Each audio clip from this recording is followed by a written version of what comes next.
ಈ ನಡುವೆ ದೆಹಲಿಗೆ ತೆರಳಿದ್ದಾರೆ ಡಿಸಿಎಂ ಡಿಕೆ ಶಿವಕುಮಾರ್. ಕೆಂಪೇಗೌಡ ಏರ್ಪೋರ್ಟ್ನಿಂದ ದೆಹಲಿಯತ್ತ ಪ್ರಯಾಣ ಬೆಳೆಸಿದ್ದಾರೆ. ಡಿಕೆ ಜೊತೆಗೆ ಸಹೋದರ ಡಿಕೆ ಸುರೇಶ್ ಕೂಡ ಪ್ರಯಾಣ ಬೆಳೆಸಿದ್ರು. ಒಂದೇ ವಿಮಾನದಲ್ಲಿ ದೆಹಲಿಗೆ ಡಿಕೆ ಸಹೋದರರು ಹೋಗಿದ್ದಾರೆ.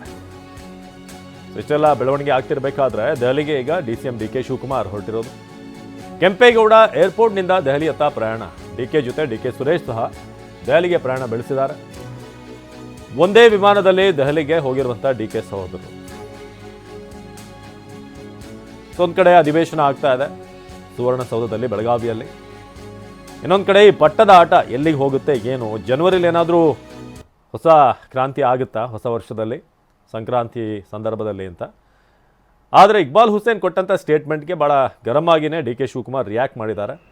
ಆತನಿಗೆ ಮಾತನಾಡುವಂಥ ಚಟ ಇದೆ, ಹಾಗಾಗಿ ಏನೋ ಬಾಯಿಗೆ ಬಂದಾಗ ಮಾತಾಡ್ತಾನೆ ಆ ವ್ಯಕ್ತಿ, ಕ್ರಮ ಕೈಗೊಳ್ಳಬೇಕು ಅಂತ ಹೇಳಿದ್ದಾರೆ ಅಂತ.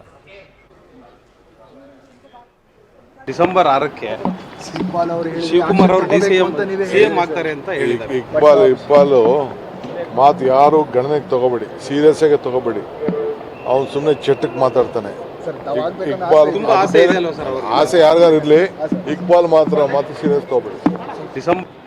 ಈಗ ಡಿಸೆಂಬರ್ 6ಕ್ಕೆ ಶಿವಕುಮಾರ್ ಅವರು ಸಿಎಂ ಆಗ್ತಾರೆ ಅಂತ ಹೇಳಿದ್ದಾರೆ. ಇಕ್ಬಾಲು ಮಾತು ಯಾರು ಗಣನೆಗೆ ತಗೋಬೇಡಿ, ಸೀರಿಯಸ್ ಆಗಿ ತಗೋಬೇಡಿ. ಅವ್ನು ಸುಮ್ಮನೆ ಚಟಕ್ಕೆ ಮಾತಾಡ್ತಾನೆ. ಆಸೆ ಯಾರಿಗಾರು ಇರ್ಲಿ, ಇಕ್ಬಾಲ್ ಮಾತು ಸೀರಿಯಸ್ ತಗೋಬೇಡಿ. ಈಗ